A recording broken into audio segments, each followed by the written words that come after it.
Live from Frankfurt, Germany, HP Discover. Yahoo News presents The Future is Now. I'm joined by Michael Callahan. He's the VP of Marketing for HP Enterprise Security Products.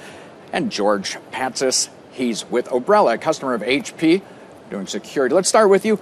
Michael, with the trends, banking, it's online, anything, defense industry. Security has never been more critical, and there's never been more evildoers, hackers out there. How does HP help their customers stay ahead of the game? Yeah, you're absolutely right. And what people have found is that the motivation of these attackers has changed from being about fame, where someone could say, I've created this virus, look at me, to fortune, because they've realized they can make a lot of money by breaking in to these institutions and stealing something. So what we do is we make sure that we are ahead of the threat, that we are looking for whatever the latest and greatest tool or technique is that they're using, so that we can prevent them from breaking in. All right, and what is the latest, greatest tool? I mean, what are you hearing from your customers in terms of how they got hacked, and is it after the fact?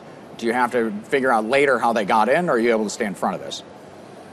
Well, we are facing the organized crime now every day, and what we do is actually providing the necessary support to our clients in order to maintain their secure state, or actually to prevent or react when something goes wrong.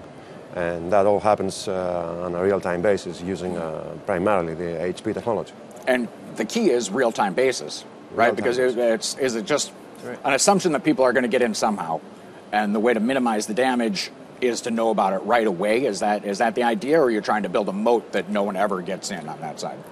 The sooner you know, the better the position you have to contain what happens and minimize the impact and financial loss or information loss or whatever. And when that goes to intelligence or defense or government or national public services, this gets even worse.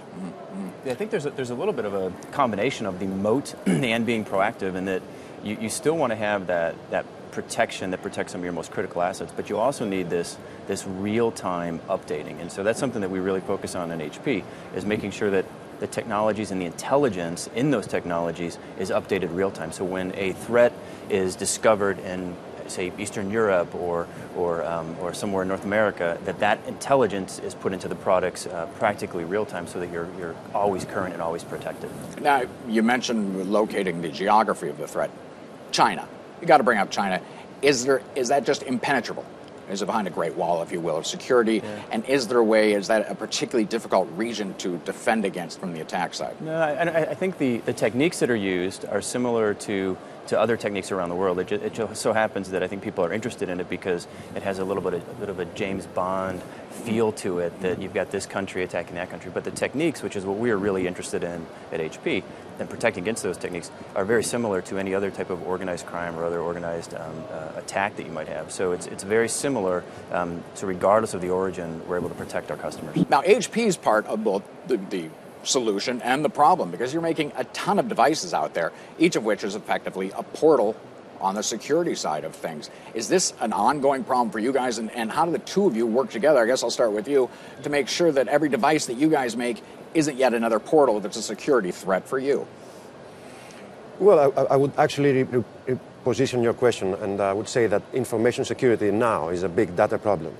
And what we do is actually we manage to understand what millions of devices have to say in terms of security. Because until now, what we have been used to see is actually only the critical infrastructure, security infrastructure, files and devices. And we collected data only from them. But the thing is that everything else has also something to say about the security state. Your laptop has security logs, for example. Your mobile devices have also security logs, a database. A smartphone, everything else. We need to collect all these in order to have the complete and thorough picture of what goes on the client side on a real-time basis. And if there's an overarching trend, a special thing that you guys are making the hardware to defend, is there anything that you focus on, or is it, again, just responding and trying to react? No, definitely. I think there's the trend that we're seeing is that you don't have just the traditional infrastructure anymore. You have this infrastructure that is expanded from what you still have some traditional data center type technologies, but you also have cloud technologies, both public or private or a hybrid, and that's how you push information out. You also have differences in how you consume information. So now you've got not just laptops and desktops, but you have the smartphones and the tablets. So this combination of these two trends exponentially increases the attack surface, which is great for people that want to break into your organization. So what we do is focus on that attack surface and say, how can we best harden that for you? How can we best make it so that it's difficult for an attacker to get in? And we do that multiple ways. One is by providing virtual patches against vulnerability so that they can't be attacked. But the other, and this is a real emerging trend, is mobile applications. So as you're doing more and more work on your mobile devices, you want to make sure that those mobile applications are secure and that they've gone through a testing process that removes any vulnerability. So when you do distribute them to your employees or your customers, they're secure and it's not a path into your organization. Right. And on the cloud side of things, you guys are huge in cloud. People want to put their information there. And this is less of a banking issue and more of something that would be the anonymous people, the groups that just go in to mess with people. Are you seeing your clients not comfortable putting that much information on the cloud, even if it's stuff just like pictures, movies, data, digital information that folks might steal just kind of for the heck of it? Well, they are reluctant to do that, and of course the solutions are growing rapidly, and security is providing the necessary technology to support their needs. But I'm sure that this is something that will change, and it is changing very fast, because both the cloud technology and the cloud providers are addressing their security needs very quickly. And on the fly.